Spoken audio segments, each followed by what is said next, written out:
এজবাস্টান টেস্টের দ্বিতীয় দিনে চালকের আসনে টিম ইন্ডিয়া। দ্বিতীয় দিন শেষে টিম ইন্ডিয়া এখনও 510 রানে এগিয়ে, ইংল্যান্ড এখনও 510 রানে পিছিয়ে রয়েছে।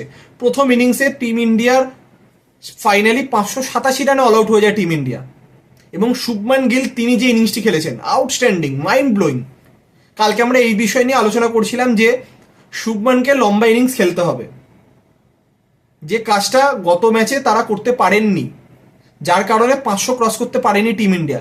সেটা শুভমানকে দায়িত্ব নিতে হবে, এবং তিনি দায়িত্ব নিয়ে খেলেছেন। 269 রানে তিনি আউট হয়েছেন, এবং তিনি কি কি রেকর্ড ভেঙেছেন সেই রেকর্ডের লিস্ট করতে গেলে 8 থেকে 10টা রেকর্ড চলে আসবে। সব থেকে ভাইটাল হচ্ছে সেনা কান্ট্রিতে সব থেকে বেশি রান ছিল একটি ইনিংসে সিডনির মাঠে সচিন টেন্ডুলকারের, সেই রেকর্ডটিও তিনি ভাঙলেন, এবং প্রথম ভারতীয় ব্যাটসম্যান যিনি সেনা কান্ট্রিতে 250-র বেশি রান করলেন একটি ইনিংসে। এবং টিম ইন্ডিয়ার টেস্ট ক্যাপ্টেনদের মধ্যে বিরাট কোহলির এক ইনিংসে সব থেকে বেশি রান ছিল 254 সাউথ আফ্রিকার বিপক্ষে, সেই রেকর্ডটিও আজকে ভাঙলেন শুভমান গিল, তিনি 269 আউট হলেন। তো একটা টাইমে অতি অবশ্যই মনে হচ্ছিল তিনি 300 করবেন এবং টিম ইন্ডিয়া 600, কিন্তু দুর্ভাগ্যজনকভাবে তিনি একটি লুজ শট খেলে আউট হয়ে যান। তো আজকেও এবং কালকেও লাস্টের দিকে আমরা দেখেছি শুভমান গিল আর জাডেজার মধ্যে যে পার্টনারশিপটা ছিল সব থেকে গুরুত্বপূর্ণ।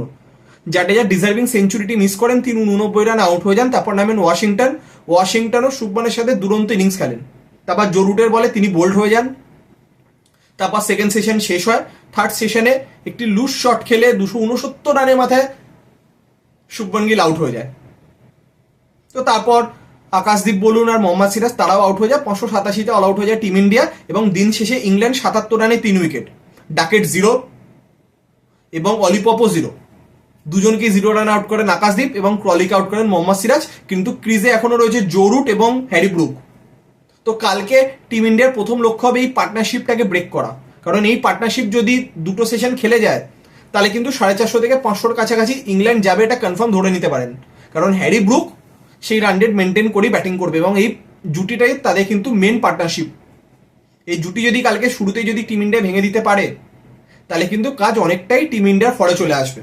তো এখন অবধি দ্বিতীয় দিনের শেষে অবশ্যই টিম ইন্ডিয়া টেস্ট ম্যাচটিকে লিড করছে, কিন্তু কালকে টিম ইন্ডিয়া কিরকম বোলিং করবে তার উপরে কিন্তু ডিপেন্ড করবে এই টেস্ট ম্যাচে টিম ইন্ডিয়ার আধিপত্য কতটা থাকবে।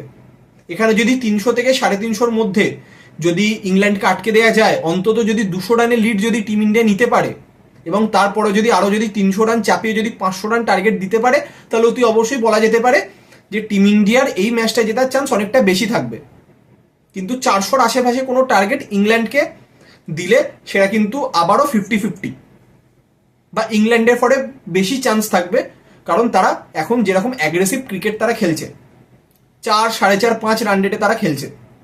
তো ডে 5-এ কিন্তু 350 রান 400 রান তাদের কাছে কোনো ম্যাটার না, তারা গত ম্যাচেই চেস করে এসছে। তো সুতরাং কালকের দিনটা এই টেস্ট ম্যাচের সব থেকে গুরুত্বপূর্ণ দিন হতে চলেছে। এবং আজকে যে দ্বিতীয় দিন ভারতীয় বোলারদের নামে এবং অতি অবশ্যই শুভমান গিলের নামে। তিনি যা ইনিংস আজকে খেলেছেন, ইনিংস অফ দ্য হিস্ট্রি বলা যেতে পারে। ইতিহাসের অন্যতম একটি সেরা ইনিংস তিনি আজকে খেলেছেন এজবাস্টনের মাঠে। তো কালকে ডে 3 সকলে আশা করবে টিম ইন্ডিয়ার বোলাররা আজকে যেরকম দুরন্ত বোলিং করেছে কালকেও যেন দুরন্ত বোলিং করে টিম ইন্ডিয়াকে এই ম্যাচে পুরোপুরিভাবে আধিপত্য বিস্তার করতে সাহায্য করে। তো কালকে ডে 3 মেগা ম্যাচ, দিন শেষে অতি অবশ্যই সম্পূর্ণ আপডেট নিয়ে আলোচনা করব। তো এখনকার মতো এতটাই।